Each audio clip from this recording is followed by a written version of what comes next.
今日は滋賀県大津市の三井寺に来ています。三井寺は JR 大津駅からは約2キロ、徒歩約30分ほど、最寄り駅の京阪三井寺駅からは600メートル、徒歩7分のところにあります。それでは、ここ京阪三井寺駅から三井寺を参拝していきましょう。隣を流れる川は琵琶湖疎水。明治18年、1885年から5年間かけて、琵琶湖の水を京都へ引くために作られた水路です。第一疎水の全長は約20キロ、ここ大津市から京都市伏見区までつながっています。春には、琵琶湖疎水の両岸を桜が彩り、疎水をめぐる観光船も運航されます。しばらく進むと、表坂の看板があります。三井寺の入り口は3カ所あり、1つ目は、長良神社の横から観音堂へ登っていく表坂の入り口、2つ目は、総門、3つ目は、広い駐車場のある仁王門のところに、それぞれ拝観の受付があります。三井寺の正式名称は、長良山、恩成寺と言います。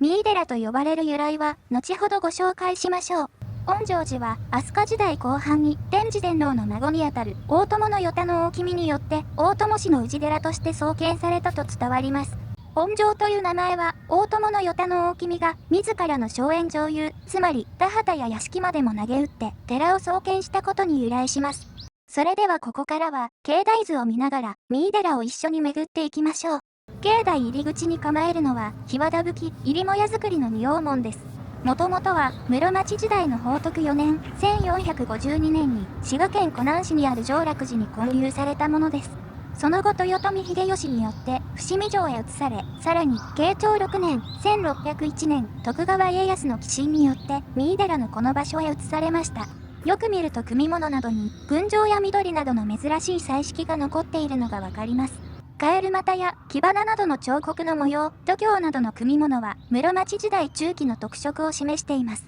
正面のカエル股の彫刻は、大部分が失われてしまっていますが、雲に金剛杵をあしらったものだったそうです。両脇には、運慶作と伝わる高さ約3メートルの仁王像が安置されています。修理の際に、この2体の仁王像は、室町時代の高正3年、1457年に作られたものだと分かりました。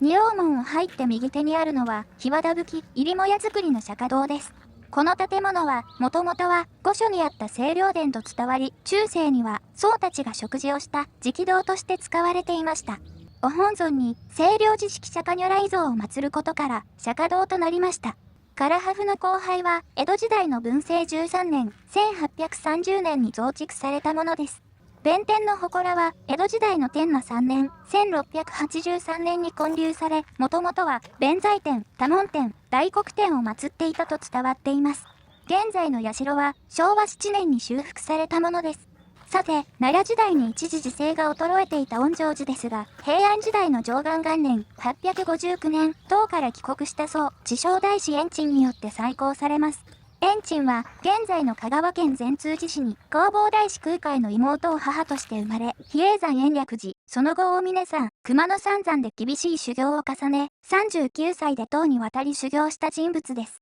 延珍の時代は、恩成寺は天台寺門宗の拠点として整備され、東大寺、興福寺、延暦寺とともに、本朝四果大寺の一つに数えられるほど隆盛を極めました。その後延珍が亡くなると、比叡山は延珍派と自覚大師延仁派の間で対立が始まります。そして、延仁派の積山禅院を延珍派が破壊した事件をきっかけに、対立は決定的となり、延珍派は恩成寺に移り、延暦寺から独立しました。比叡山延暦寺を三門と呼び、恩成寺を寺門と呼ぶことから、この対立を三門寺門の争いと言います。その後、平安時代後期から鎌倉時代にかけて、恩成寺は延暦寺による焼き討ちに幾度も遭い、全焼7回を含む大きな被害を受けます。それでも毎回再興を遂げたことで、恩成寺は不死鳥の寺と称されるようになりました。南北朝時代から室町時代前期には、北朝、足利氏の保護を受け、治世を回復していきます。ところが、戦国時代後期の文永4年、1595年に突如豊臣秀吉の怒りに触れ、決守令が下されたことで、治療没収という存亡の危機を迎えます。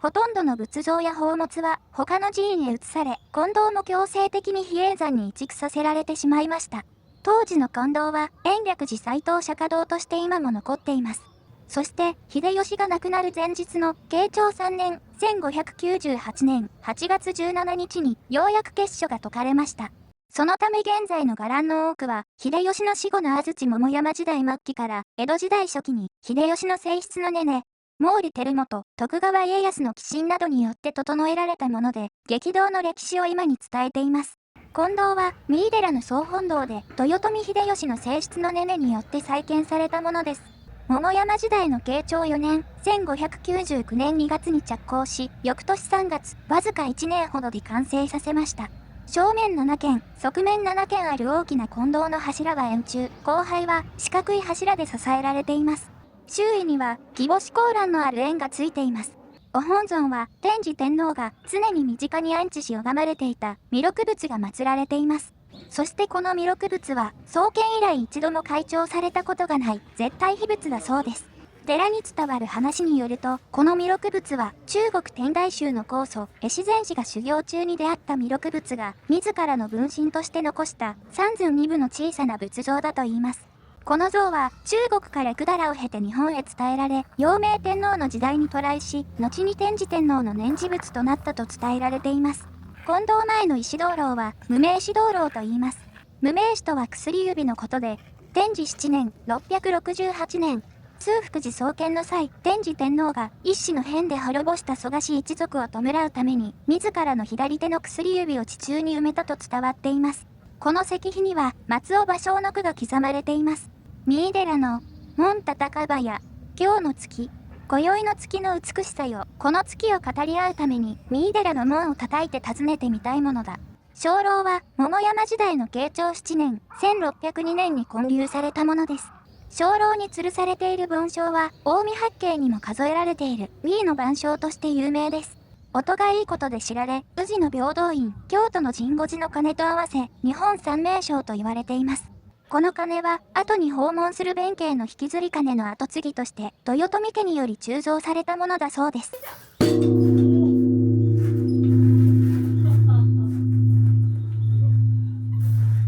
金堂の横には、霊泉が湧き出ていて、天智、天武、持統天皇の産湯に使われたと伝わることから、三井の寺として信仰を集めました。そこから、三井寺と呼ばれるようになったそうです。赤井屋は、霊泉の大家として、桃山時代の慶長5年、1600年に建てられました。正面の蛙股には、江戸時代初期の名工、左甚五郎作と伝えられる、竜の彫刻が施されています。昔この竜が、毎晩琵琶湖へ出て行き暴れたため、甚五郎自ら、竜の目に五寸釘を打ち込んだという伝説が伝わります。当初は、左右の板壁に天女が描かれていたそうですが、今は確認することができません。赤い家の中の泉は、今でもゴボゴボと音を立てて水が湧き出ています。金堂の裏手にある京太堂は、江戸時代中期に建てられたお堂で、京太余章が祀られています。鎌倉時代の説話集、古今著文集には、京太余章は、自らを162歳と名乗り、この三井寺を託すべき地匠大師の帰りを、長年待ち続けていたと記されています。そして、大師がこの地を訪れると、その役目を終えたかのように、忽然と姿を消したと伝えられています。京太堂から階段を降りた先にあるのは、桃山時代の慶長6年、1601年に建てられた国宝の工場院客殿です。残念ながら、ここから先に入ることはできませんが、日本家屋の元となった書院造りの初期の形を残しています。熊野権現社の創建は、平安時代末期の平治元年、1159年、白河天皇の王子、行慶が誕生したことに始まります。御祭神は、熊野権現が祀られています。現在の社殿は、江戸時代の天保8年、1837年に建てられたものです。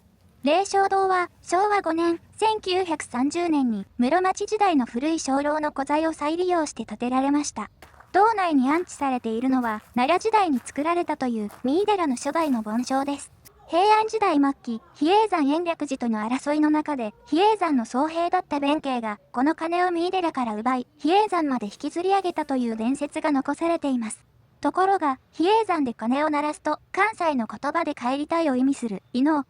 と響いたと言います。それを聞いた弁慶は、そんなに三井寺に帰りたいのかと怒り、鐘を谷底に投げ捨てたと伝えられています。鐘の表面には、その時のものと思われる、引きずったりしたような跡が残っています。隣の大鍋は、江戸時代の近江名所図にも、弁慶の汁鍋と紹介され、弁慶が大金を奪った時に残していったものと伝わります。僧兵たちが使ったことから戦争の鍋と言われ、口径約170センチ、重さは約450キロもあります。